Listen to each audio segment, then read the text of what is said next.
All right, good morning and welcome to the Screwtape Letters, Letter 5. Letter 5 opens with us realizing that the Europeans have started another of their wars. So we can assume that Wormwood is writing letters back to Screwtape, although we don't get to see those. We can just kind of hear Screwtape's response.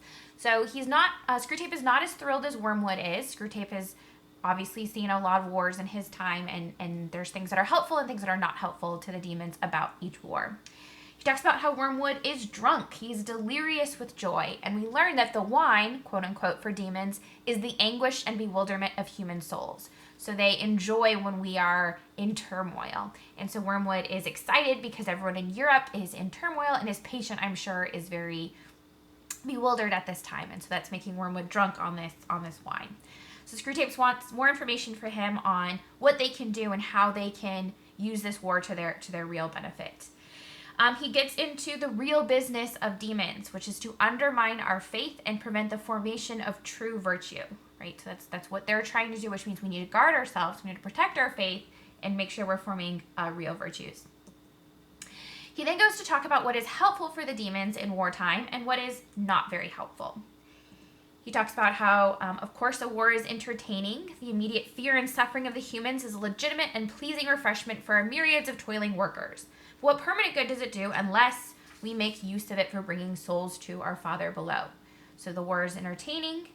He talks about how they can hope for lots of cruelty and unchastity, but if they're not careful, many people are turned back to God. And the last thing he talks about later is one of their best weapons is contented worldliness. So this isn't necessarily helpful in wartime, but this is something that's just really helpful for them in general. So being pleased about the things that we have, being content by things in our world, right? So not focusing on things that are outside of this world, outside of ourselves, but just on our own comfort right now. The things he says are not helpful about the wartime for them.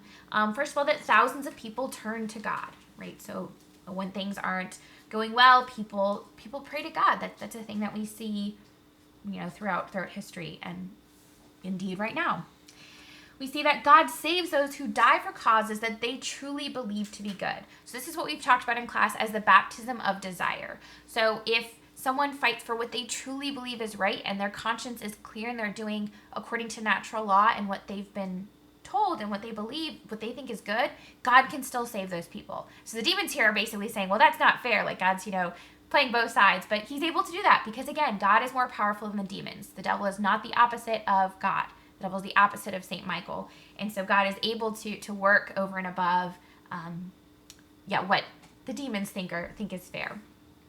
Another thing he says is men are killed in places where they knew they might be killed and which they go to if they are at all of the enemy's party prepared, right? When people went into battle, they had gone to receive the sacraments. They knew they might die, so they went to confession, they received the Eucharist. Some of them maybe even receive anointing of the sick before going into battle. There were chaplains in all war battles, and so people were prepared that they might face death. And this shows one of the biggest tools that Screwtape has, and I'm going to quote this here. And how disastrous for us is the continual remembrance of death which war enforces. One of our best weapons, contented worldliness, is rendered useless. In wartime, not even a human can believe that he is going to live forever. So again, the devil wants us to focus, demons want us to focus on that continual stream of sense experiences.